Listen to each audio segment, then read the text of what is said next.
Hello, welcome to Catex. I'm Tom Bailey. It's 4:30 p.m. in London, 11:30 Eastern Time, and 12:30 in Bermuda. Hurricane Gordon is weakening as it approaches the Azores. Hurricane Gordon weakened to a Category 1 storm yesterday, but was expected to retain hurricane-strength winds as it passes over or near the Azores Islands. The Miami-based National Hurricane Center said Gordon, the Atlantic's third hurricane this season, was some 220 miles southwest of the archipelago and was expected to strike sometime today. Gordon was packing maximum winds of 90 miles per hour, making it a Category 1 hurricane. At the moment there are no other storm systems in the Atlantic, but it's a different story in the Pacific. At least 9 people were killed and thousands of homes damaged and swathes of farmland flooded as Typhoon Kai Tak swept across northern Vietnam. The storm, which made landfall late on Friday, brought strong winds and heavy rains that inundated several densely populated communities, including parts of the capital, Hanoi. 5 people were swept away by the flood waters, while 1 woman died when a landslide buried her house while she was sleeping in the Bac Yang province, according to the government's Central Committee on Flood and Storm Control. There are 2 other storm systems in the Pacific, Western Pacific, which are worth looking at.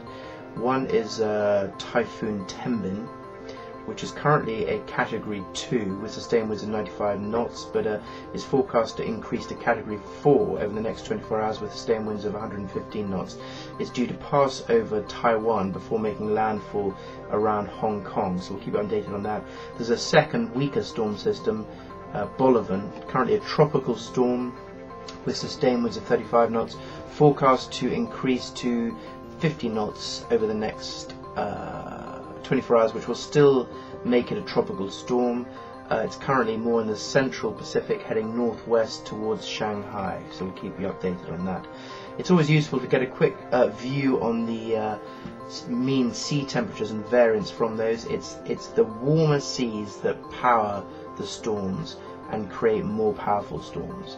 And at the moment, what we're seeing in the Atlantic, certainly in the sort of Western Atlantic, where is the breeding ground for storms that will damage the US. We're seeing around the Caribbean, temperatures are pretty much average for the time of the year. As you move further up the eastern seaboard, they are much warmer than you'd expect for the time of the year. So we hope that no storms will feed off those more northerly, warmer seas. So it seems that after tobacco, lawyers are now setting their sights on the food industry. Don Barrett, a Mississippi lawyer, took hundreds of millions of dollars a decade ago after suing Big Tobacco and winning record settlements from R.J. Reynolds, Philip Morris, and other cigarette makers. Ever since, lawyers have been searching for big paydays in business, scoring more modest wins against car companies, drug makers, brokerage firms, and insurers. Now they've found the next target: food manufacturers. More than a dozen lawyers who took on tobacco companies have filed 25 cases against industry players like ConAgra Foods, PepsiCo, Heinz, General Mills, and Cabani that stocked pantry shelves and refrigerators across America.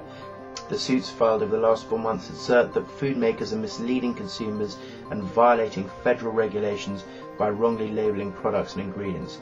While there's been a barrage of litigation against the industry in recent years, the tobacco lawyers are moving particularly aggressively.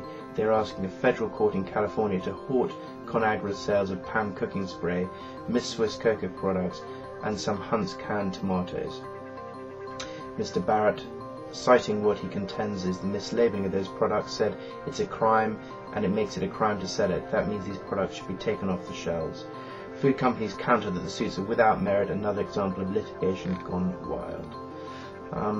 Now, the fault ruptures in the seabed that caused by the devastating March 2011 earthquakes in northeastern Japan, which then caused the damage to the nuclear reactor, occurred at a shallow part of the boundary of 2 plates, according to the results of a survey published yesterday. This calls into question an assumption until now that such fault slips are unlikely. The agency found upheavals on the seabed, which was nearly flat in 1999, and signs of fault ruptures reaching the seabed surface from the quake's epicenter, located in a deep part of the plate boundary. So that has quite important impact for the way we understand and can predict what might happen with other earthquakes going forward. Finally today, Air France confirmed passengers were asked for fuel money when a plane was diverted to Syria, but the cash was ultimately not needed. The airline released a statement confirming that the flight crew asked passengers if they had any cash for fuel because the plane had to be diverted from its intended destination of Beirut, Lebanon, due to security concerns. The statement said Air France confirms it asked passengers if they had cash, as payments for fuel can only be made in cash in Damascus. Ultimately, Air France could pay the full amount itself and passengers did not have to advance any cash. There we go. We'll be back with you the same time tomorrow. Until then, thank you very much and goodbye.